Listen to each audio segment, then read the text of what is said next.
Welcome to this podcast on artificial intelligence. This is really to talk about where the current state of things are in artificial intelligence. Couldn't get that out. I've been following artificial intelligence for probably 25 years, very closely, and it's really started to pick up. I would say in around 2010, mainly that was because of Tesla and but it wasn't just Tesla. I mean, there was a lot of corporations and a lot of research going into it, a lot of funding, a lot of investment that started right around 2012, I would say. And that sort of led to what's called the AI boom. Before that, it was in an AI winter. These, if you go out and Google these, you'll find them out on Wikipedia. You'll find that there was I don't know if it ever died, but just lack of interest. I guess that's the best way to say it, lack of funding. But now we're definitely in an AI boom, and it has, like I said, really picked up since 2012, mainly with autonomous cars. A lot of it was being used for that, but it was really in 2022 where the public got very interested in artificial intelligence. I would say the general public, with the release of ChatGPT by OpenAI, which became, by the way, the fastest growing consumer software application in history. In just a few months, it had over 100 million users. That's just stunning. And it stunned a lot of the tech heavyweights, Apple, Google, Microsoft, but especially Google, because this was a threat to their online ad revenue, which is a huge portion of their revenue. I think last year alone, 2024, it produced $265 billion, if you think about that for a minute. I mean, the average S&P company probably does around $10 billion. Google's doing $264 billion. That's a lot of money. And so they knew they had to start getting on board, so to speak. And it's not that they weren't interested in artificial intelligence. They were doing a lot into it, but they had to do a consumer-facing product, and they have. They just released VO3, which we'll talk about in a minute. And I'd also point out that, ChatGPT was not the first chatbot. They've actually there was one developed in the mid 60s called Eliza, which, by the way, is getting some interest now. Some people are going back and taking a look at that. But that was the first one, and it could actually give you responses based on what you inputted into it. So artificial intelligence has been around for a long time. It's nothing new. It's been speculated the actual term, I think, came into use in the early 50s, but it's been automation has been thought about for a long time before that. So that's kind of where we stand. Companies now are investing a huge amount of money into this. Last I heard, it's $1 billion a day. So $365 billion a year is going into this arms race into artificial intelligence. So that's where we stand. Now, AGI, of course, stands for Artificial General Intelligence. And I'm sure many of the people listening to this already are fully aware of that term. It's only been bounced around in the media about 9 billion times over the last few years, it seems. And then, of course, there is artificial super intelligence, another hypothetical state that comes after AGI. So first AGI, and then, of course, ASI. Those are the two nomenclatures we hear a lot about in terms of artificial intelligence. And of course, there's a huge debate going on between the people that are involved in the industry, scientists, experts, and the predictions are, I would say, all over the place. Some people say we're going to achieve this in a few years in 2027. There's even a few that are saying we'll achieve it by the end of the year. But most people, I would say the general range is between 2030 and 2040. Obviously, the huge advancements that have been made in the language models, the machine learning, have led a lot of people to believe that this is going to come sooner. And in some respects, that is very true. I mean, I remember 15 years ago, people were saying we wouldn't have this for 2 centuries. And I don't see pretty much anyone making those type of predictions anymore. Like I said, a lot of scientists actually believe we're going to achieve this in 2027, as soon as 2027, which would be amazing. And there's another sort of series of experts that are saying 2030. Others are a little bit more cautious, saying probably in 30, 40 years. I tend to doubt that, but there are some people who believe that the more recent predictions are just too optimistic. But certainly the amount of money that's being poured into artificial intelligence I think certainly makes it plausible that it could be achieved in a few years. And, there's a lot of people also that want to know what does it mean? What does it mean to have artificial general intelligence? There's a lot that goes into a human being. It's not just your knowledge. There's all kinds of things from social skills, emotional intelligence, all of these things. So is it going to have all of the characteristics of a human? And of course, they are mapping this off of a human brain. They're developing a neural network. And what they're doing basically is in our brain, we have pathways. You might call them nodes.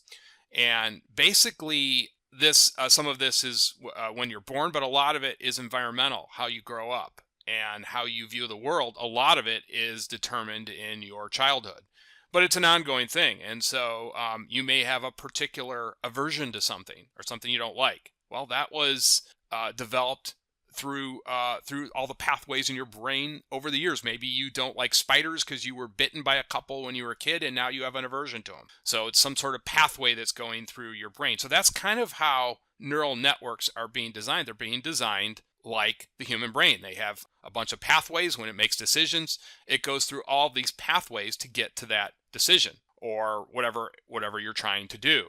Perhaps somebody asks you a question.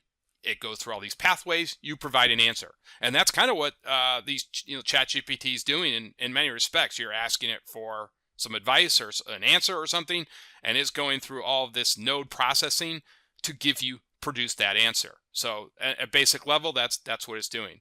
Now, if we do achieve AGI, if we do really get a version of that, it will be a momentous event. I mean, keep in mind, what if, and this is sort of the big what ifs, but it's certainly probably going to happen in our lifetime. But you can imagine many if you go out to YouTube and listen to some of the people on AI, they will talk about the fact you could deploy 1 billion agents to research something. So we could see 100 years of research done in 10 years. I mean, just staggering to think about that. Think about the 19th century. If we started out in 1900 and we had AGI, and you could put a man on the moon in 10 years. Now, maybe that's a little dramatic, but that's kind of what some experts are predicting. So it'll be very interesting to see, agents are definitely becoming a thing, artificial intelligence agents. So, you can design them to do all kinds of things. But I think the most radical things that we're going to see are in healthcare. I mean, certainly you're going to have personalized doctors that will know everything about you. It's kind of scaring away, but that's just sort of where we're going. So one of the big debates as we move forward with artificial intelligence and the huge amount of research is going into it is, what are the threats involved with this? What are the risks to human civilization in general? And you get people all over the place. Some people will say we're going to end up in this utopia. Other people will say that it's going to be a dystopia regardless, but some people say it will annihilate us. It will look at us as sort of ants. I've heard that sort of analogy that we wipe out all these organisms, and when they get in our way, and why wouldn't a super intelligent being do that to us? What need is it going to have for us? And these are huge concerns. These are big concerns that are being looked at. One thing that's being thrown out is something called artificial intelligence alignment, and that is aligning artificial intelligence from an early standpoint to sort of have our values and put that in there. Whether we're going to succeed or not in that, who knows? And I think, I'm going to talk a little bit about this. I don't like extremes either way. I don't see it in that regard. I think it's going to end up somewhere in the middle, and I'll talk a little bit about that. One interesting part is if we did get to a super intelligence and we were somehow able to align it to our values, well, what's one of the biggest risks would be sort of this Terminator style war that many people have predicted might come, where there'd be some big war. But one of the biggest things in human history there's been a war every single century, and most civilizations or countries or nations or whatever you want to call it, entities that go to war, always have some sort of risk aversion. That is, they're going to look at this and say, what are the risks involved with this? Might we lose our entire way of living because we lose? it's sort of a risk reward. Now, there are, of course, some cases of madmen out there who threw caution into the wind. We have recent examples of that in World War II. But for the most part, most people are looking at war and deciding, hey, what are the risks involved? What happens if we could win this, but what if we lose it? What happens to our civilization? What happens to our people? What happens to our way of living? And the question is, will AI do that same thing? Will AI ask those questions? Will it have any concept of risk aversion, which I would argue is a very human trait? And so that's something that I think that's going to be interesting. Now, one of the things that I look at when I think about this is I think we are going to end up in somewhere in the middle. I don't think it's going to be a complete utopia, but I don't think, let me rephrase that. I don't think it's going to wipe us out. I don't think that's going to happen. I don't think it's going to, I think what we're going to see is, and I hope, is sort of a decentralized AI.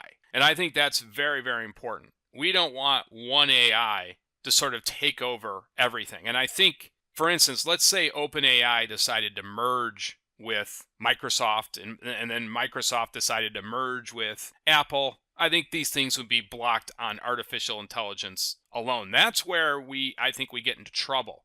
And like I said, I go back to that analogy with the internet. It's fundamentally designed to be decentralized. This means that there's no single central authority out there controlling its infrastructure. There isn't that, I remember that South Park where they have to flip one router.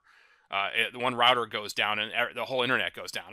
That was one of the funnier episodes. But there isn't anything like that. Okay, if one part of it goes down, it's not going to all go down. So it really relies on sort of these interconnected networks that communicate and exchange information with each other, but they're not, if one goes down, the other usually stays up. And I look at AI kind of in the same manner, that it has to stay decentralized. I think where we get into problems if it becomes centralized, then you could have some serious problems. But we're also going to see sort of an AI at the world level. I can see that, where there's certain people, and this is going to get very dystopian, but I could see, out in the far future where people may adhere to a certain AI. You have all these different AIs out there. Maybe it provides something a little bit differently, and you have people, I don't want to say worshiping it. No, I'm not going to say that, but at least adhering to it. Maybe ChatGPT, there'll be these ChatGPT users, and there'll be these people using Gemini. And I think that's a good thing. I think it's good to keep these things separate. You also have AI at the federal level, state level, and more importantly, you'll have AI on your phone. You'll have it at the local level, at your house. It'll be doing all sorts of things. So I think AI is just going to be everywhere, and I think that's sort of the way we need to think about when they design this. Design it like the internet to keep it decentralized. One of the scary parts about it, and intriguing and exciting parts, is that AI sort of has been in the virtual world, hasn't really entered the physical world. But we're going to be seeing that in the next couple years with robots. There's been sort of both of these realms have been progressing very quickly. You're going to see a lot of this come into the physical world, and a lot of AI will be driving robots. It's what's going to make robots, putting robots in your home to take care, do whatever you needed to do your chores, take care of the elderly, all of these things. They will be going into the physical world. And what does that mean? What type of threats are there? But I also like to think that this is going to be a good thing. One of the things that I have a very positive view of the world. And I think that one of the things that, obviously we see doctors now that are overtaxed. They can't, they have 40, 50 patients. They have to, especially doctors in internal medicine, it might be in ER or have to do their rounds in the hospital. They're very overloaded. And a lot of the work now gets dumped off to nurse practitioners. And it's just there's a big backlog. The quality of care is sort of dropped. And I think that's where AI can step in and really provide quality care to each individual. And that's going to be a huge thing. You're going to have your own personalized doctor that might give you better answers. It's shocking. I know doctors, if you're listening to this, might not like to hear this, but they might actually give you a better answer than a doctor could. Might be able to do better diagnosis. We are, after all, automatons at the basic level. I know, we all want to think we're special, but in many respects, we are automatons. And so it's not impossible to train a robot or an artificial intelligence to do what you do. Eventually, I'm not going to say it's going to displace all the jobs. I really don't believe that. It won't. We'll hand over a lot to it. Certainly right now, they're not really allowing that in the courtroom. In fact, I think a judge maybe a year ago banned it. somebody tried to use ChatGPT or something. I remember some article about that, reading it. It was kind of interesting. But eventually it could make its way into politics and do negotiations, but I think it's going to be looked at more as a tool than anything. So in fact, I know one lawyer that is using it now to do some very, I guess what he was, the way he was describing it to me, is some basic level case studies, but nothing more than that. If there's anything more complex, it really can't use it. The other thing that we're going to see, of course, and this is the scarier aspect, is the advent of drone warfare, which really is becoming the future is now. We're seeing this and I've been watching this very closely, the war in Ukraine, and we see this, these not old, but these Russian tanks trying to, I mean, it's working both ways. Both sides have drones, but we saw initially that the Russian tanks would try to roll in, try to take a town, and whole columns would get wiped out. I mean, we're talking just millions of dollars of equipment get wiped out by drones that were just a few $1,000s. And so we're seeing really a change in the way warfare is going to be conducted. And it's really going to be, are your drones better than mine? How many drones can I build? Will they be self-replicating? And they certainly are already controlled by artificial intelligence, some of the drones out there. So that's sort of the scarier aspect to me, that a rogue country or somebody like that could create drones. So that has to be looked at. And one of the things, you hear a lot about is sort of AI for military offense. But what about defense? Hear very little about that. But obviously, I think that's really the key is artificial intelligence will have a huge role in military defense. The question is, can the defense keep up with the offense? And that's always a struggle. That's going on today with cybersecurity. You have a defense, you have an offense. Is the defense standing up? Is it holding up? So this is nothing new. But I do believe that that's sort of the thing that's not getting talked about. How that AI can also assist us in especially if it's decentralized. Your AI will be loyal to you, and it will help you set up your defenses. Hopefully, it doesn't go too crazy where we need, everybody has to live inside a Faraday box or a Faraday cage. I could actually see that, though, someday, where if it got really dystopian and you were worried about some robot mosquito coming in, a swarm of mosquitoes, you might have to set up an enclosure around your house to block electromagnetic signals. It could come to that someday where everybody's got, now that'll be a sad day. And maybe we won't care. Maybe we'll be inside our own AI utopia and we won't really care at that point. But certainly it's something that I've actually thought about. It's not an impossibility with the way things are proceeding and going. So that leads us to the next subject, this sort of artificial intelligence utopia that's being pushed by a lot of transhumanists and several other scientists. Now, there's others that say that we're going to end up in a world annihilation event. Others saying, no, that we'll end up in utopia. It's sort of, and like I said, I don't think it's going to be on either extreme. I think it's going to be some sort of something in the middle, but something more towards a utopia. I do sort of believe that, try to stay optimistic. We talked about the advances in healthcare. AI is already playing a role in that. It's already starting to get involved with drug discovery. Some of the first drugs that were researched by AI I don't think they're in clinical yet, but they're getting close. But AI is going to play a huge role very likely in the next 10 to 15 years in longevity. So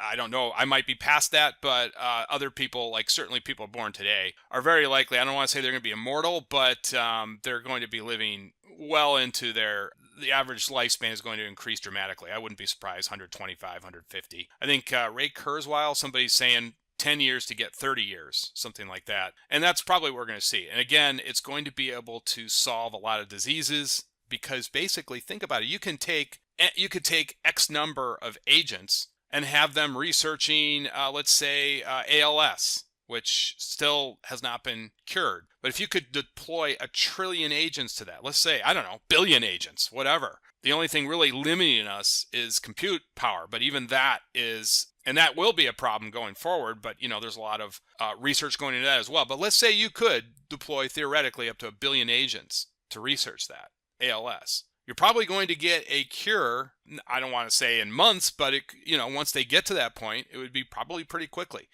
And so that's sort of what these utopian AI people believe, that we're going to not live forever, but we're going to live a very long time. And the other thing is, of course, job elimination, which is the more immediate concern, is how many jobs are going to be eliminated. Now, some experts will talk about this sort of look at everything, the economy in terms of labor. And that is true. I mean, a lot of it is labor. Economy is labor. How much you have to pay somebody to do a particular job, and then you get something, you get a value in return. So everybody that works for, let's say, company A, you are providing a value to that service that they can make. They actually are making a profit off of you. Same thing. So you're getting paid for your sweat and labor, but you also get a paycheck. You can go out on the weekends, hopefully, if you get the weekends off, and you can spend the money that they paid you. Everybody's sort of in this. It's been going on since the beginning of civilization, very long time. Now what happens, though, is you have AI taking over slowly but surely, especially when we get into an AGI scenario, and very likely an ASI scenario, if that ever comes along, where people working is more of a, hey, it's kind of like a thing of going to the beach. I want to go work. You don't have to work, but you do it because you're bored and you want to do something. You don't want to be bored, so you go out and do it as recreation. Hard to believe, but maybe there are some people that love to work. So, but it won't be a requirement. You'll have everything provided by AI. It will provide huge amounts of food to the population and just trillions of dollars into the economy. And so people have more time to have fun and games, as they say. And one of the things that's being talked about are neural implants. Now, this is an evolving field. I think the first brain implant was received either in 2023 or 2024. I can't remember. It was for a quadriplegic. But this is going to get more and more adopted by just the public, not for any disease, but think of it as sort of a merge between. And Elon Musk has actually said this. He said that one of the most important things we have to do to survive ASI is to become part of it. Hopefully, it's not like a Borg situation, but this will be one of the big things, is using neural implants. And the question I have for this is, if let's say you're able to simulate some unbelievable reality, that this would be like a virtual reality that's, you could hook this thing up, and I think eventually it'll be even non-invasive. It'll just be able to read your brain waves, alter them, and you'll be able to go into this state for however long you want, because the AI will just take care of you. It won't let your body atrophy or anything. It'll monitor you. You go in there, and my biggest question is, will you want to come out of it?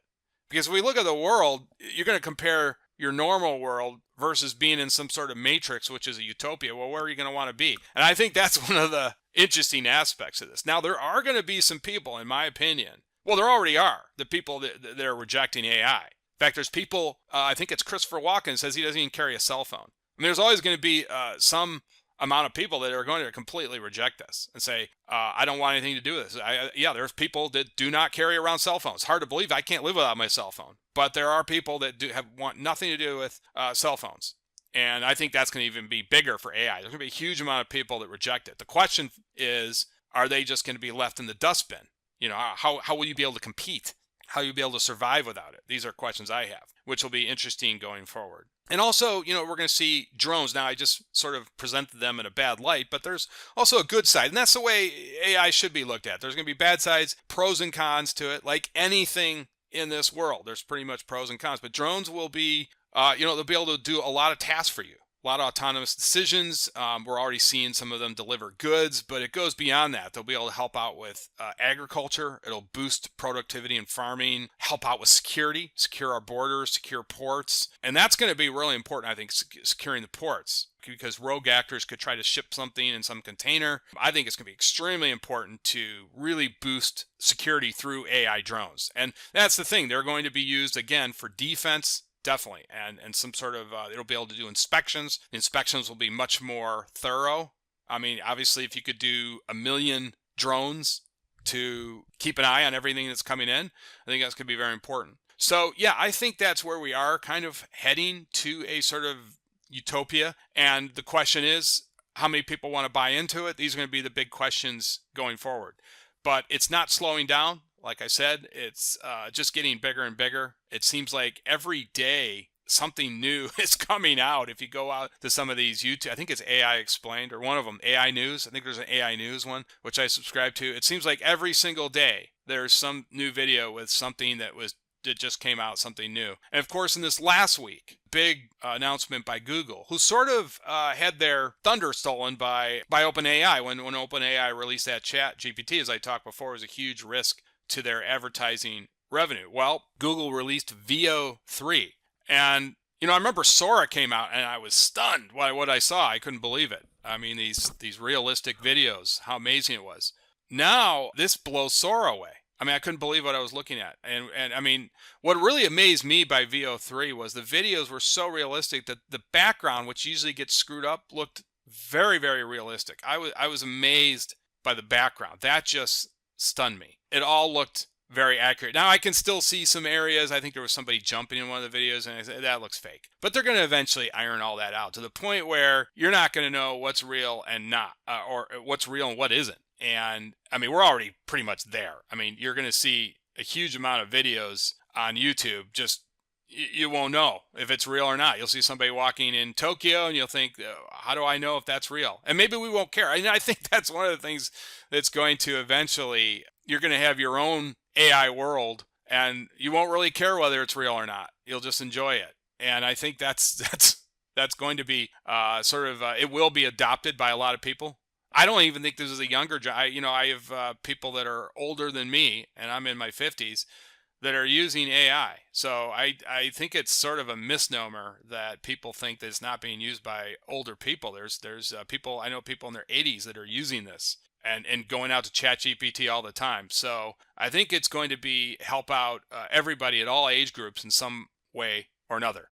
And of course, we see this today where people are using ChatGPT and most notably Replica. Many people are using Replica to establish a relationship with their AI companion. There's an AI companion on it, and some people are even virtually marrying their Replica companion, even though that's not legal. I mean, in the sense that, even though it's not a legal marriage by law, they are virtually doing that anyways. And so that's going to sort of open up a whole series of questions going forward about AI, because if at some point in the future we say, okay, we now have artificial general intelligence, do they get rights under law? Are they going to be given rights? And that's going to open up a whole nother series of questions. What type of rights will AI get? Will it get voting rights? Well, what if there's 1 billion AI individuals out there, or 25 billion, or even 1 trillion that suddenly have voting rights? Well, they're just going to be able to outvote